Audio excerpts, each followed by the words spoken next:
পরে এটা পুরানোর পর পুরানো যেই আলকাতরাগুলো আছে এগুলা পুইরিয়া এগুলারে আবার গৈসা তারপরে নতুন আলকাতরা লাগানো হয়।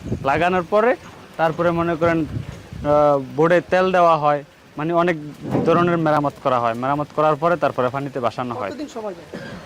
কিছু কিছু লাগে মনে করেন 7 দিন, যেটা টোটালে কোনো কাজ নাই ওটা 7 দিন 8 দিন। আবার কিছু এই যে আছে আপনার মানে কিছু বয়ে কাজ করে যখন যেটা সন্দেহজনক কাঠ ওটাকে মনে করেন চেঞ্জ করে নতুন কাঠ লাগানো হয়। যে ওটা মানে যত বেশি কাজ বাইরিব তত বেশি সময় লাগবে। কিছু কিছু এক মাস 10 দিন, 1 মাস 15 দিন, অথচ 2 মাসের মতনও লাইগা যাইতে পারে এরকম। তো সপ্তাহে আপনার ভাড়া তারা ডগে সপ্তাহে ভাড়া নিচ্ছে 7,000 টাকা। আর এই যে মিস্ত্রিগুলা খাটে কাঠ মিস্ত্রি তাদের হলো 1200 টাকা রোজ। আর যারা ডগে কাজ করে মানে এই যে যারা আগুন দিতেছে তাদের জনকে 800 টাকা 1000 টাকা এরকম মজুরি আছে রোজ। তেল তো কত তেল খরচ একটা বোটে? একটা বোটে 4 থেকে 5,000 টাকার তেল যায় এই শুধু ফুরানোর জন্য। আর যদি মনে করেন ভালো করে ফুটতে যায় তাহলে 8-10 হাজার টাকার তেল যায়।